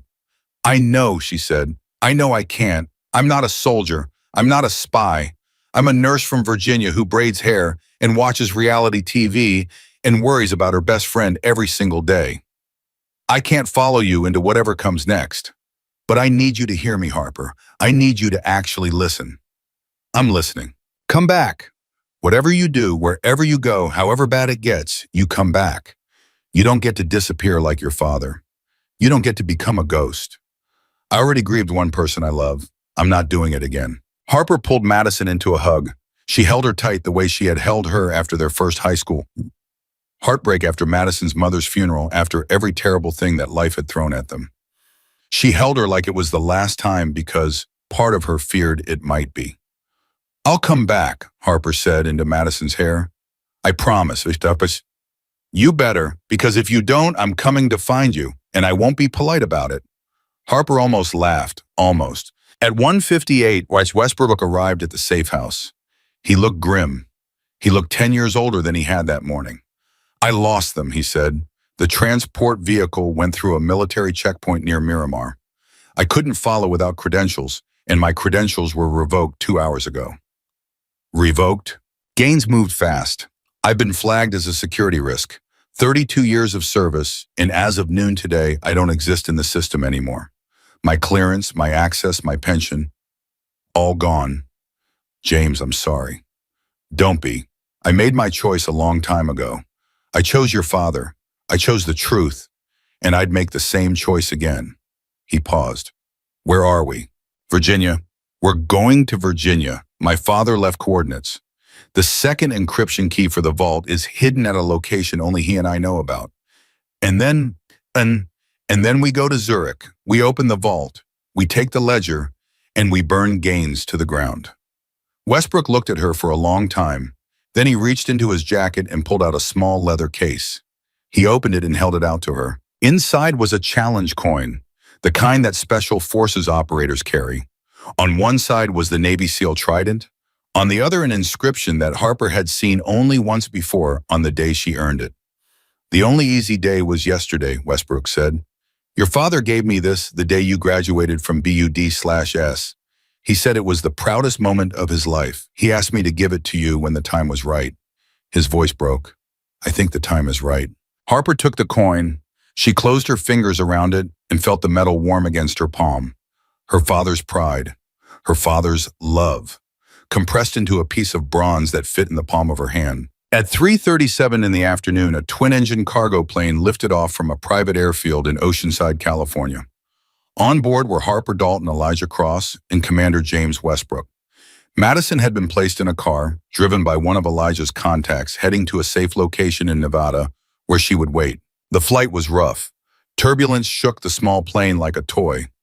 Harper sat with her back against the fuselage, the challenge coin in one hand, and her father's note in the other. She read the words over and over. The second key is where we watch the fireflies. She closed her eyes and let herself go back. 10 years old, summer, the Blue Ridge Mountains, a clearing by the river where the grass was soft and the air smelled like pine and wild honeysuckle. Her father had built a fire, and they had sat together watching the fireflies emerge as the sun went down one by one, then hundreds, then thousands, until the whole riverbank was alive with light. Do you know why they glow? Her father had asked. To find each other, Harper had said. That's right. In all that darkness, they light up so they can find each other. Remember that, Harper. When everything goes dark, you be the light. You always be the light. She opened her eyes. The plane was descending. At 8:14 in the evening, they landed on a grass strip outside Charlottesville. A truck was waiting. Elijah's network was deeper than Harper had realized. People who owed him, people who trusted him, people who lived in the shadows and helped others do the same. They drove for an hour into the mountains. Harper navigated from memory, not from the coordinates, but from the feeling in her chest, the pull of a place she had loved before she understood what love was. She recognized turns by the shape of the trees' hills, by the way they rolled against the sky. Here, she said. Stop here. They were on a dirt road that ended at a metal gate. Beyond the gate, a trail led down to the river. Harper climbed over the gate and walked the trail alone. Elijah and Westbrook stayed behind. They understood. This was not their moment. The riverbank was exactly as she remembered. The grass, the rocks, the gentle bend where the water slowed and deepened. And in the center of the clearing, a large flat stone where she and her father used to sit. Harper walked to the stone and knelt beside it. She ran her hands along the edges, feeling for something. Her father was a man who hid things in plain sight. He believed that the best secrets were the ones that looked like nothing at all. She found it on the underside. A small metal box sealed with waterproof resin bolted to the rock with screws that had been painted to match the stone's surface. She pried it loose with her fingers, scraping her knuckles, not caring about the pain. Inside the box was a USB drive and a handwritten note. Harper, if you're reading this, it means I failed to come home. I'm sorry. I'm sorry for the years I stole from you. I'm sorry for the grave you visited. I'm sorry for every birthday, every Christmas, every ordinary Tuesday that I should have been there and wasn't. This drive contains the second encryption layer for the Zurich vault. Combined with the code I sent you, it will unlock everything. The ledger, the names, the proof. Use it, not for revenge, not for anger. For the 4 men who died in Kabul because they trusted the wrong people. For Haynes, who was murdered for trying to tell the truth. For every soldier who puts on a uniform, believing that the people above them are honorable.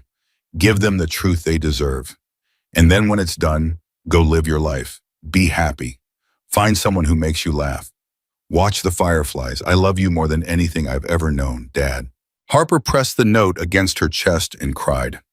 Not the silent, controlled tears of a soldier. The raw, ugly, broken sobs of a daughter who had lost her father twice and was now holding his words against her heart in the exact spot where he had taught her to be brave. She cried until there was nothing left.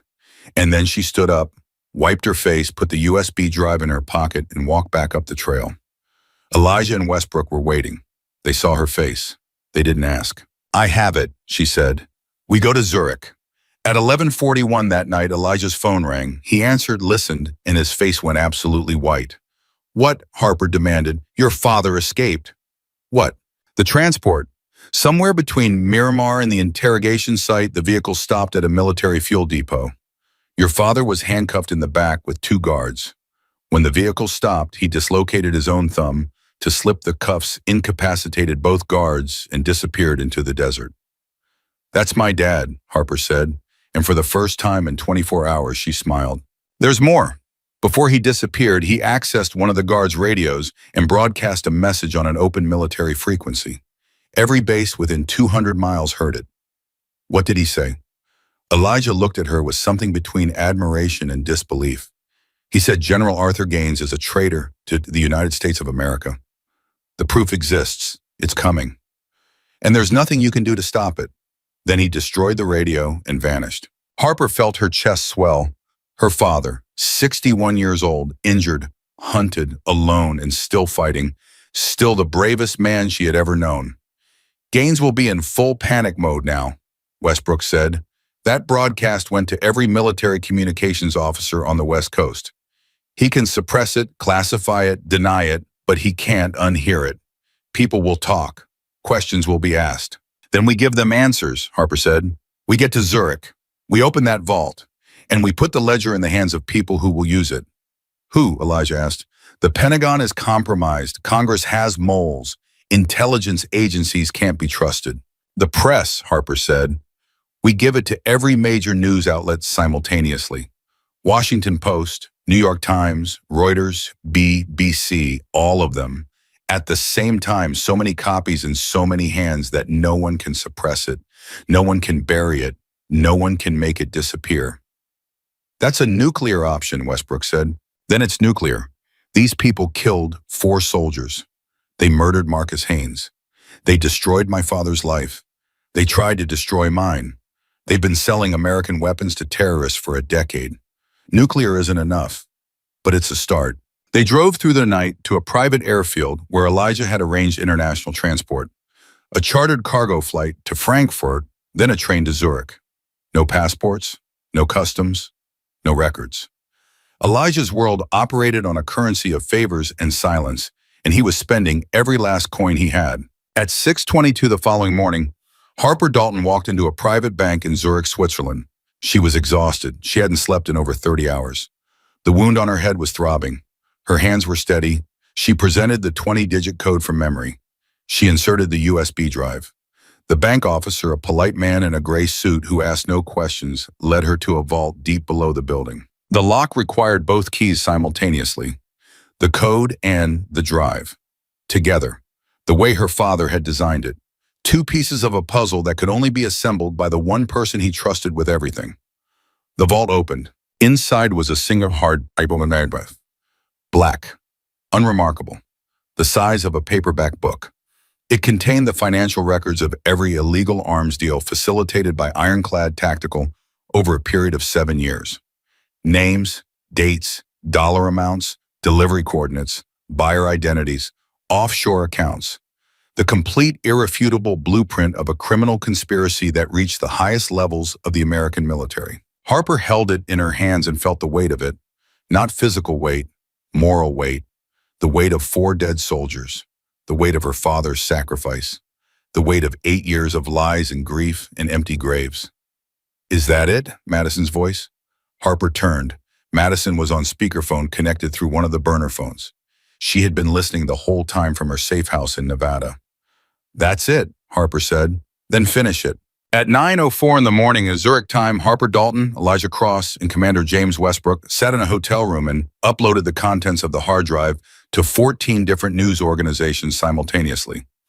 Every name, every transaction, every dollar, every lie. At 9:17, the first journalist called back. At 9:31, the second. By 10:15, Harper's story was on the front page of every major news website in the world. By noon, General Arthur Gaines had been detained by military police at his home in Virginia. He was still in his bathrobe. By 3 in the afternoon, 17 Pentagon officials had been placed on administrative leave pending investigation. Ironclad Tactical's offices were raided by the FBI. Derek Voss was arrested at a motel in Arizona. By 6 in the evening, the President of the United States had ordered a full independent investigation into the Nightfall program and the illegal arms pipeline. And at 7:43 in the evening, Harper Dalton received a phone call from an unknown number. She answered it the way she always did, cautiously, ready for anything. "Harper," her father's voice, tired, broken, alive. "Dad, I saw the news. You did it. You actually did it. Where are you?" "Somewhere safe for now. I don't know for how long. They'll still come for me. Not everyone on that list has been caught. It'll take months, maybe years. Then come home. Turn yourself in. Westbrook can protect you. The story is out. They can't bury it now. Not yet. There are things I still need to do. People I still need to protect. But Harper, yeah, I'm going to come home. I promise you. One day I'm going to walk up to your front door and knock, and when you open it, I'm going to hug you the way I should have hugged you 8 years ago. And I'm never going to let go. You better not. I love you, Firefly. I love you too, Dad." The line went silent. Harper sat with the phone pressed to her ear long after the call ended, listening to nothing, holding on to the sound of his voice like a lifeline. 3 weeks later, Harper Dalton stood in front of a Senate committee and testified for 6 hours. She told them everything. Kabul, Nightfall, the 4 soldiers who died, the cover-up, the ledger, the vault. She spoke with the calm precision of a soldier and the raw honesty of a daughter, and when she was finished, the room was silent. Not the silence of disbelief. The silence of people who finally understood the cost of the truth. Madison flew to Washington for the testimony. She sat in the front row. She didn't say a word. She didn't have to. She was just there the way she had always been there, steady and loyal and unbreakable. After the hearing, they walked out of the Capitol building together. The sun was setting over Washington, and the sky was painted in shades of gold and pink that Harper would have called beautiful if she had been the kind of person who noticed things like that. But she wasn't. She was the kind of person who noticed threats and exits and the weight of a challenge coin in her pocket. "What now?" Madison asked. Harper looked at her, her best friend, her anchor, the woman who had followed her into the worst night of her life and come out the other side, still holding her hand. "Now, Tom," Harper said, "I go watch the fireflies." She meant it, not as a metaphor, not as a symbol. She meant she was going to drive to Virginia to that riverbank, to that flat stone by the water, and she was going to sit there and watch the fireflies the way she had when she was 10 years old, and the world was simple, and her father was beside her. Because Harper Dalton had spent 6 years learning how to fight in the dark. She had spent 8 years grieving a lie. She had spent one impossible night proving that the smallest person in the room can carry the heaviest truth. And now she was going to sit by a river and be the light. Not because someone ordered her to, not because the mission required it, but because her father had taught her a long time ago that in all the darkness, the bravest thing you can do is glow. And Harper Dalton had never stopped being brave.